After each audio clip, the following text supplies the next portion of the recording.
সাকিব খানকে নিয়ে আপনি শুটিং করবেন, এই ব্যাপারটা হচ্ছে সব থেকে বড় চ্যালেঞ্জিং ব্যাপার। সাকিব ভাই আমাকে বলতেছিল এত নাইস নাইস লোকেশন, কত রকমের বড় চ্যালেঞ্জ নিয়ে রকস্টারে শুটিং চলছে, এটি জানালেন মাধব ভাই, যেখানে তিনি এই রকস্টারে একটি চরিত্রে আছেন। এমনকি সাকিব খানের তিনি এমন প্রশংসা করেছেন যেখানে এই লোকেশনগুলো রকস্টারের সাকিব খানের হেভি পছন্দ হয়েছে, যা মাধব ভাই আজকে বিস্তারিত জানালেন, যেখানে ভিডিওটি প্রথমে শুনতে পেরেছেন। আর সাকিব খানের এই রকস্টারের একটি মূল বিষয় হলো আইস তুরি যে রকস্টারের শুটিং চলছে বাংলাদেশে, এখন তুরি কোনো ফুটেজ অনলাইনে আসেনি, যেখানে শুটিংটি খুব গুরুত্ব দিয়ে চলছে। আর এমন প্রসেসিংয়ের মাধ্যমে শুটিং চলছে, রীতিমতো এখানে কেউ দৃশ্য ধারণ করতে পারছে না, এমনকি ক্যামেরা বন্দি কিছুই করতে পারছে না।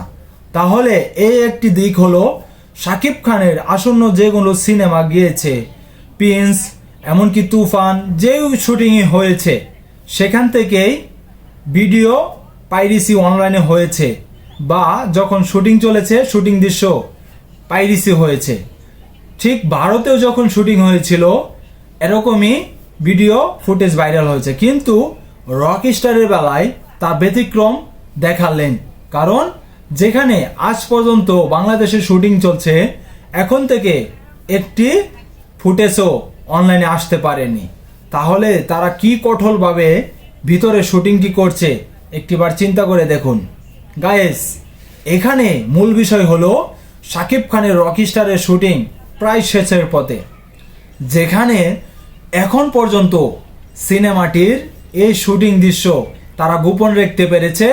এমনকি এই প্রথম সাকিব খানের কোনো সিনেমাতে সাকিব খানের ভক্তরা, এমনকি সাকিবিয়ানরা তারা আশপাশেও যেতে পারছে না, এমনকি এই ক্যামেরা বন্দি করতে পারছে না। রীতিমতো অবাক হয়ে যাওয়ার মতন, কারণ যেখানে এই সিনেমার এই একটি প্রশাসন ভালো ছিল, এমনকি শুটিংটি খুব ভালোভাবে চলছে। গাইস, আপনাদের মতামত কি অবশ্যই কমেন্ট বক্সে কমেন্ট করে জানাবেন। আর চ্যানেল নতুন দর্শক হয়ে থাকলে চ্যানেলটাকে সাবস্ক্রাইব করে আমার পাশেই থাকবেন। ধন্যবাদ সবাইকে।